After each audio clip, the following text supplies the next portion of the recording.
There is a quiet kind of exhaustion that lives inside people who feel the need to explain everything they do. A tiredness that never shows on the face, but lingers in the breath between sentences. They speak softly, carefully, apologetically, almost as if their existence needs proof. Almost as if every word must earn its right to stay. Overexplaining seems harmless from the outside. Just a habit. Just a personality trait. Just someone trying to be understood. But beneath it lives a darker truth. The fear of being misunderstood, rejected, or seen as a burden. The fear that silence might cost connection.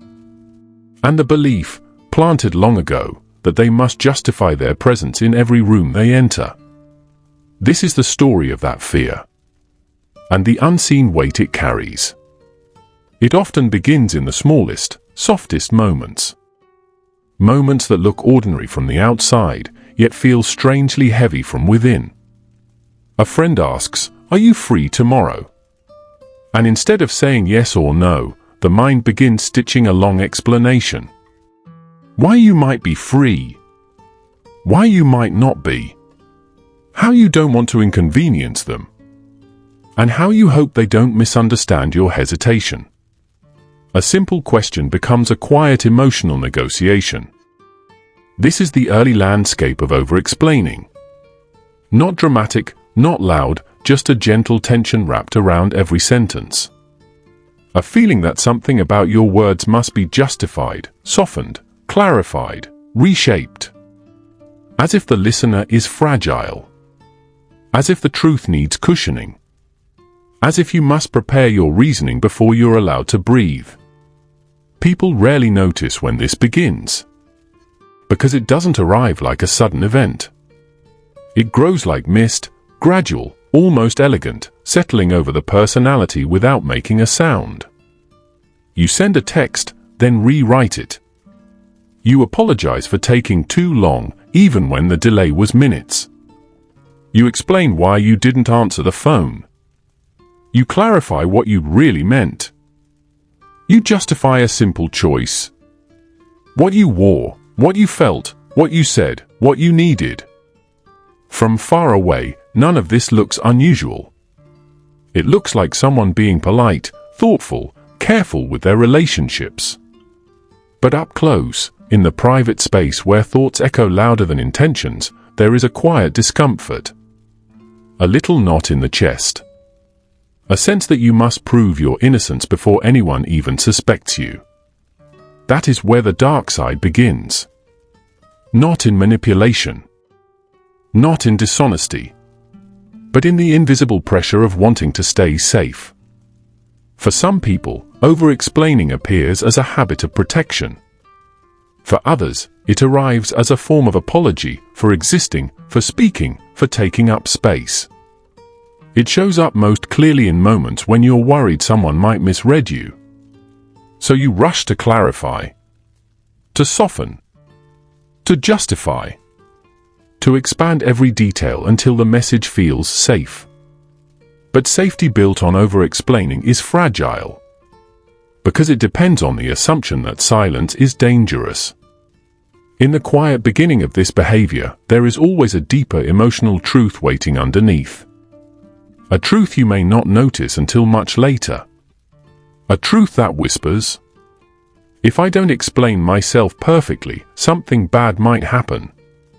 They might misunderstand me. They might leave. They might change how they see me." This belief quietly shapes interactions.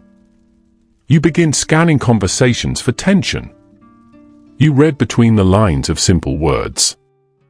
You feel responsible for how others interpret your emotions. And so you speak more, not because you have more to say, but because you fear what silence might imply. People around you never see the complexity behind your sentences. They hear words. You feel the weight. Sometimes the habit becomes so familiar that you don't even notice it happening. You simply feel the urge to explain your day, your decisions, your delays, your boundaries, your moods. As if every piece of yourself requires a reason. The quiet beginning of overexplaining is not loud enough to ask for help. But it is painful enough to create distance inside you. A distance between what you feel and what you allow yourself to express without justification. For some, the realization comes suddenly. For others, it arrives slowly, as a question. Why do I say so much for things that need so little? In this chapter, the story begins exactly where the habit begins. In the delicate space where fear dresses itself as politeness. Where self-doubt hides inside explanations. And where a person starts believing that their truth alone is not enough. This is the first shadow of overexplaining. A shadow that appears long before the person ever understands the weight they are carrying. Before overexplaining becomes a habit. Before it becomes a reflex. Before it settles into the bones like second nature. It begins somewhere far quieter, far earlier, and far more intimate. In childhood, you rarely have the language to understand emotional patterns. You only have sensations. The tightening in your stomach when someone raises their voice. The need to speak quickly when someone's expression changes. The instinct to justify yourself when an adult asks a simple question in the wrong tone. Most people don't remember the exact moment they learned to overexplain. Because it wasn't a lesson spoken out loud. It was something absorbed, like heat from a fire you stood too close to. Maybe it started in a home where anger lived in small, unpredictable moments. A slammed door. A sigh that felt like disapproval. A silence that lasted longer than usual. Children in such places learn early that explanations are shields. If they explain well enough, maybe the storm won't come. Maybe the adult won't be disappointed. Maybe love will stay steady instead of trembling.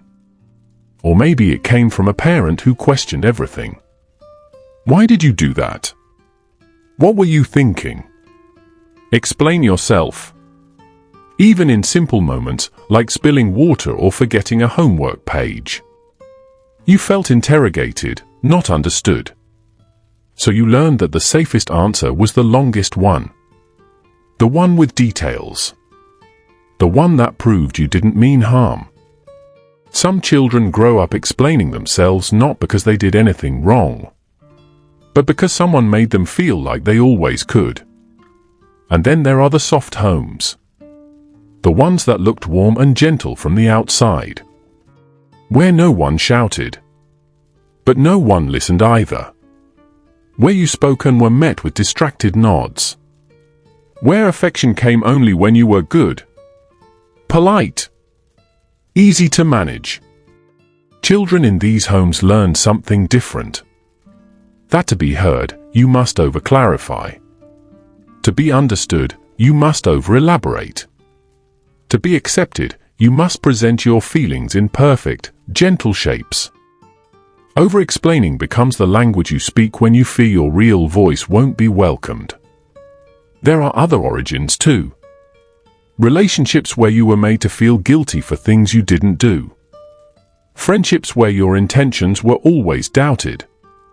Partners who said, "You're not making sense."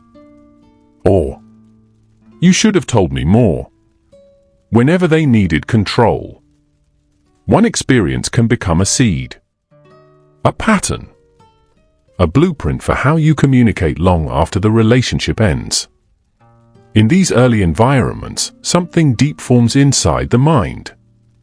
A belief that the simplest version of your truth will never be enough. That belief grows quietly. A child who once explained to avoid punishment becomes an adult who explains to avoid rejection. A teenager who once explained to earn approval becomes an adult who explains to avoid conflict. A person who once explained to feel seen becomes someone who explains to avoid disappearing. And by the time they notice the habit, it no longer feels like a choice. It feels like responsibility. Like a duty to prevent misunderstanding. Like a burden inherited from earlier years, still carried on the tongue. Over-explaining yourself seems like a behavior of the present. But it is almost always a wound from the past. A survival mechanism that once protected you, now trying to protect you from dangers that no longer exist. This is where it really starts. In the moments where a child learned that speaking simply was unsafe, that silence was risky, and that clarity needed to be perfect before love felt secure. No one chooses to over-explain. It is chosen for them. By the environment that shaped them. By the memories that trained them. By the fears that taught them how to survive. And so, the habit continues into adulthood.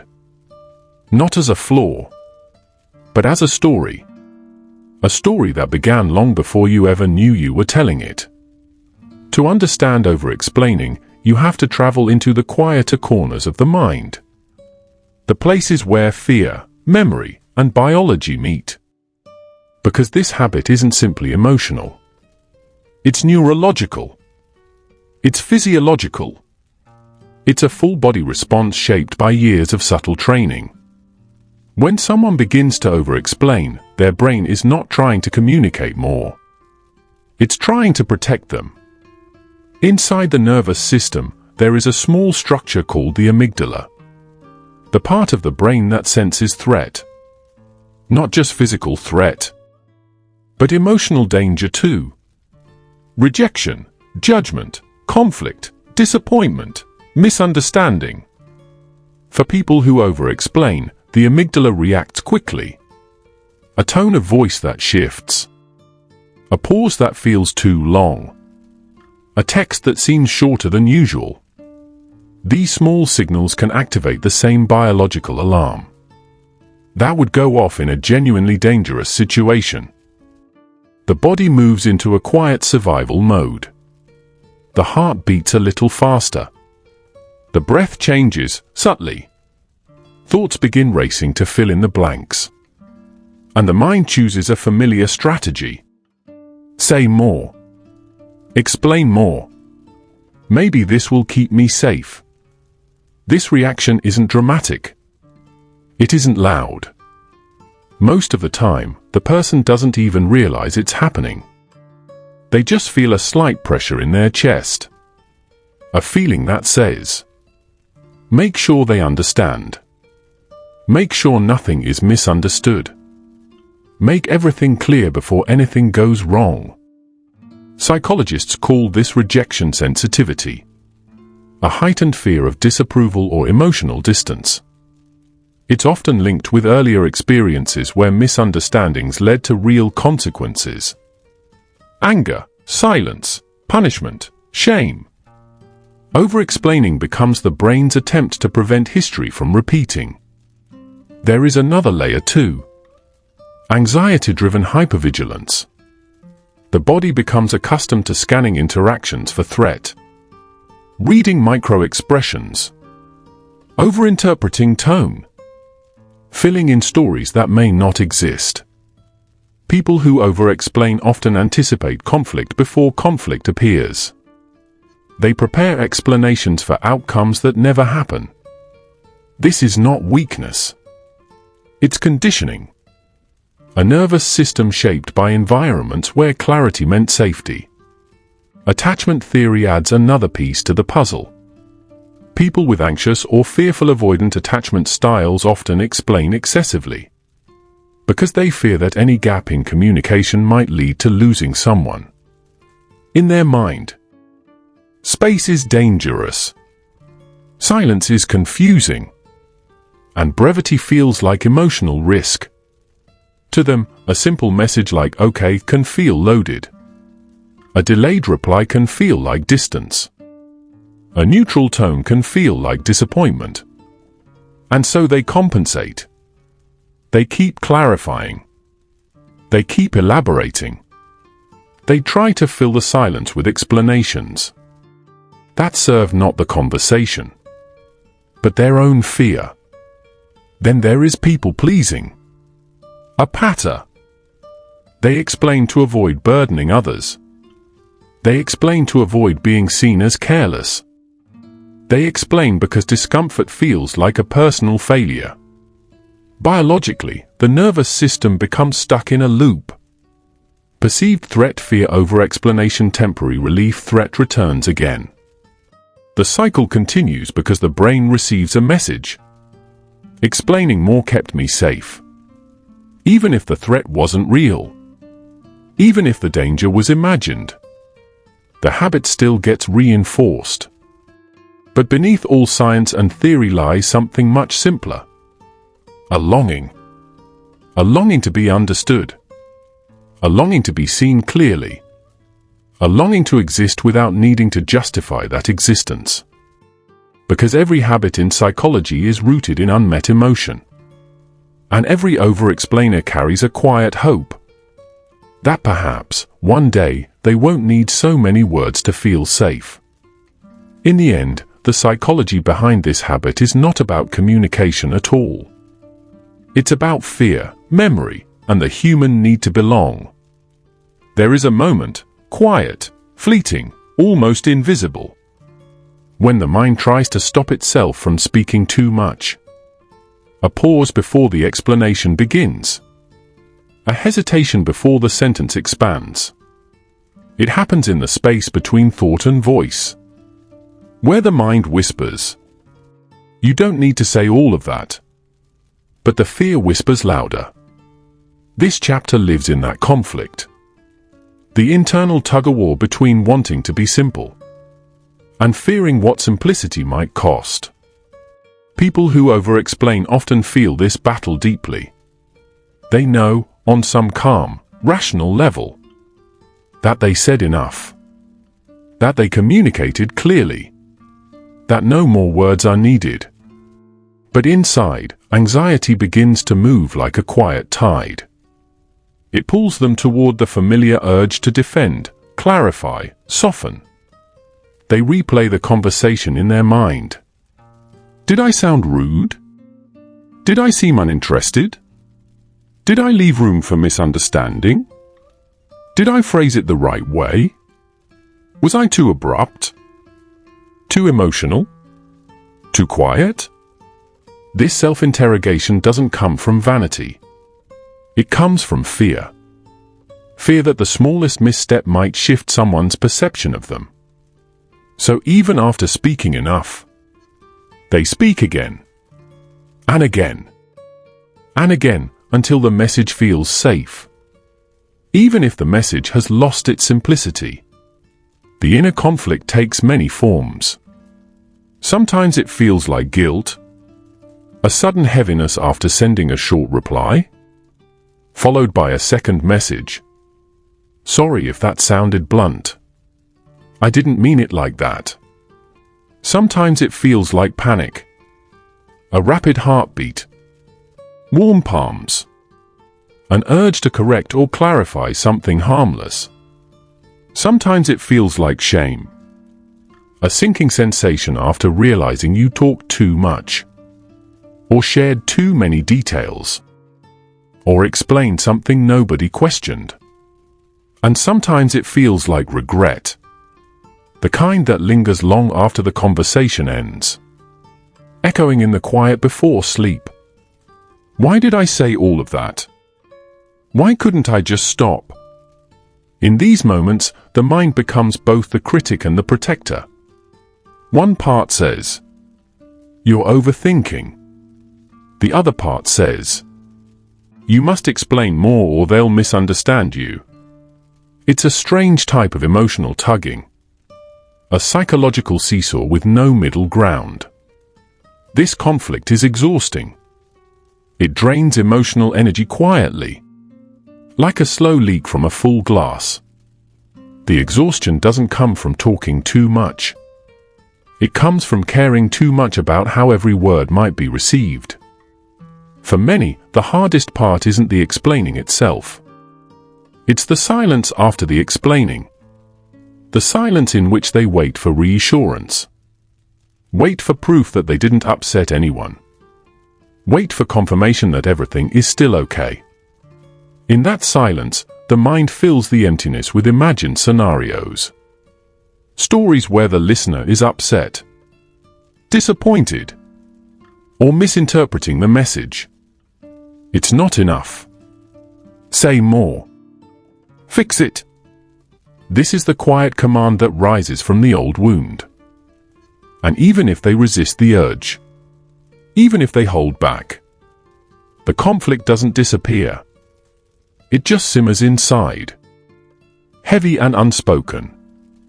This is the part of overexplaining nobody sees.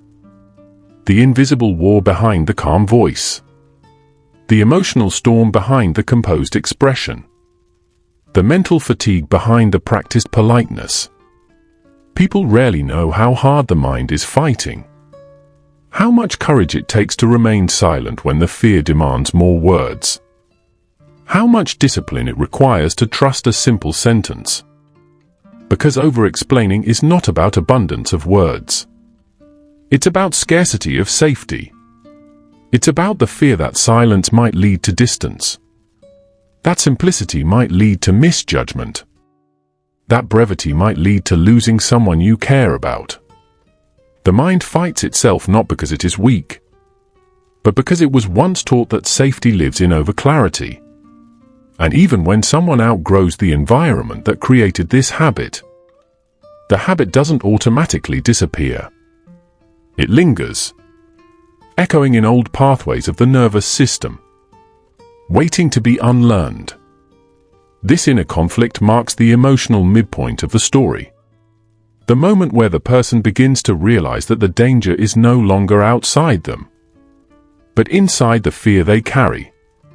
There comes a moment, quiet, unexpected, and strangely tender, when the habit that once felt natural begins to feel heavy. Not wrong. Not shameful. Just heavy. As if the weight of every unnecessary sentence finally makes itself known. For some, this moment appears during a conversation they didn't mean to stretch. They find themselves explaining a simple feeling with too many examples. Adding detail after detail. Watching the other person's expression soften into concern, or confusion, or fatigue. And suddenly, something inside them whispers, "Why am I still talking?" For others, the moment comes afterward. Alone. In the silence that follows a long message. They read it back to themselves. The paragraph. The clarifications. The self-defenses that no one asked for. And a small ache settles in their chest. A realization forms, almost painfully gentle. This isn't who I want to be. It is rarely dramatic. Rarely a confrontation. Rarely a collapse. It's more like a shift in the atmosphere. A subtle recognition that the words were carrying fear, not truth. Sometimes the moment happens in a relationship. A partner saying softly, "You don't need to explain so much. I already understand." And instead of relief, the person feels exposed. Seen. Not for the explanation they gave, but for the fear that created it. Sometimes it happens in therapy. A professional noticing the pattern before the person does. Gently pointing out how often they justify themselves. Do you notice how much energy you spend trying not to be misunderstood? The question lands deeper than expected. Sometimes it happens at work or school. A moment when someone interrupts the long explanation and says, "It's okay." A simple answer is fine. And for a second, the world feels unfamiliar. Because safety has never lived in simplicity before. And sometimes, the moment comes from exhaustion. The emotional fatigue of being hyper-aware. Hyper-responsible. Hyper-careful. A tiredness that whispers, "I'm so tired of being afraid of how I speak." This is the turning point. Not a solution. Not a cure. Just the first crack in the old belief. The belief that every thought needs justification. That every emotion needs a reason. That every choice needs a defense. When something breaks, what actually breaks is the illusion of necessity. The person begins to see that the urgency wasn't real. The danger wasn't real. The explanations weren't required. The habit wasn't truth, it was armor. A quiet awareness rises. I explain so much because I'm scared. Not because others demand it. Not because situations require it. But because their nervous system learned long ago. That clarity was survival. This realization is both painful and relieving. Painful because it reflects the weight of old wounds. Relieving because awareness is the first step toward freedom. In this moment of breaking, the person sees themselves differently. They see the child who once learned to over-explain. They see the teenager who tried to keep peace by saying too much. They see the adult who still apologizes for things that aren't wrong. And they feel something unfamiliar. Something soft. Something almost like compassion. They begin to understand that the habit wasn't a flaw. It was protection. It was love dressed in fear. It was survival dressed in politeness. Sometimes tears come, not out of sadness, but out of recognition. The recognition that they have been carrying a fear that no longer belongs to them. This moment, this quiet breaking, is not an ending. It is a beginning. The beginning of a new awareness. A new relationship with silence. And a new possibility that maybe, just maybe, they don't need to explain themselves to be worthy. The moment something breaks is the moment something else begins to heal. Healing from over-explaining does not arrive as a victory. It does not show up as a loud declaration or a sudden transformation. It comes quietly, the same way the habit once did. Softly, gradually, almost imperceptibly. Healing begins in the pauses. The small, fragile moments when someone decides not to justify themselves. When they send a shorter message and sit with the discomfort instead of correcting it. When they feel the urge to explain. And then, just for a second, choose to hold their silence. It feels strange at first. Unnatural. As if they are breaking an unspoken rule they've lived by for years. Saying less doesn't feel empowering. It feels risky. It feels like stepping onto ice unsure if it will hold. The mind whispers, "Say more," before something goes wrong. But the heart whispers something even softer. Maybe nothing will. This is where healing begins. Not in confidence, but in curiosity. What if silence is not dangerous? What if simplicity is enough? What if being understood does not require elaboration? Healing often starts with a single moment of trust. A moment when someone says, "I don't need to explain that," and lets the sentence end. There is a small ache afterward. An ache that comes from unlearning. But with time, this ache transforms into something else. Relief. The person begins to see that relationships do not collapse because of one short reply. That people do not abandon them for being concise. That misunderstanding is not as catastrophic as their mind once believed. They begin to breathe differently. Their chest feels lighter. Their thoughts feel less crowded.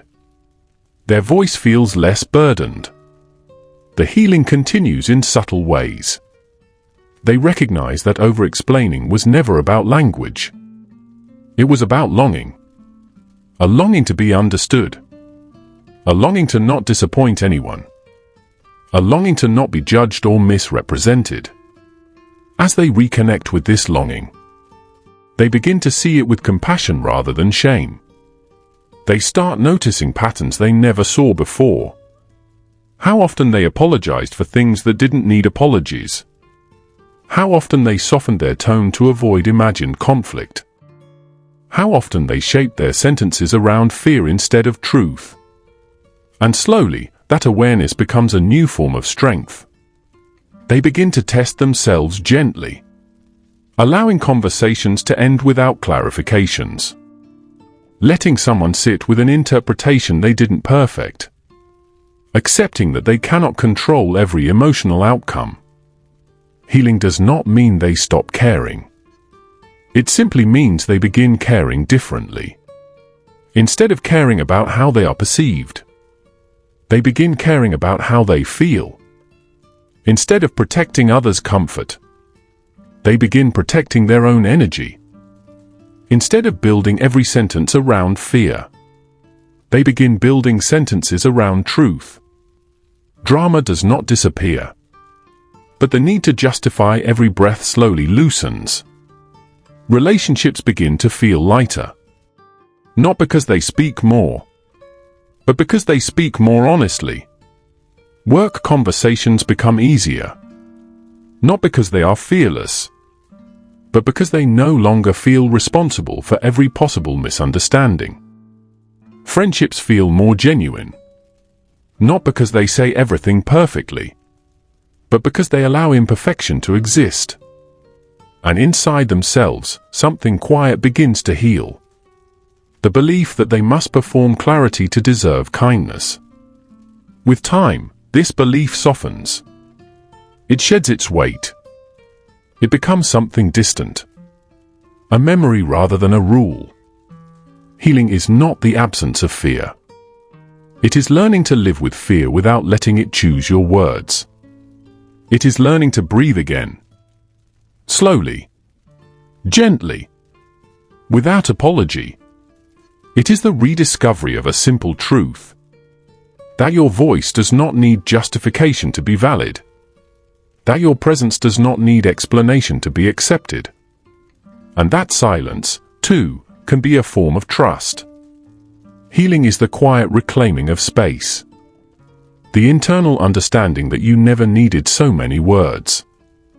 There is a quiet moment at the end of every long journey, where the mind finally stops rushing to defend itself.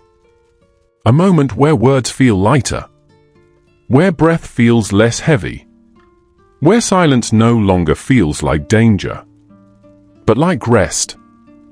This is the soft end of a hard story, a story that began in fear, grew in childhood, survived in adulthood, and shaped a person's entire relationship with their voice. Overexplaining was never the problem. It was the symptom, the outward expression of an inner wound that wanted only one thing: to be understood, without needing to perform understanding. And now, after all the reflection, after tracing the habit back through memories, through psychology, through the nervous system's ancient alarms, a new awareness settles in.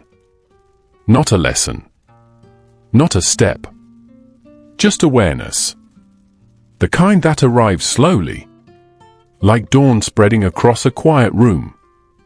You begin to see your younger self, the child who learned to speak carefully, the teenager who softened every truth, the adult who feared even the smallest misunderstanding.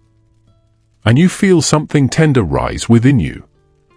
Not pity, not regret, but compassion. A recognition that everything you once did was done for safety, for love, for belonging.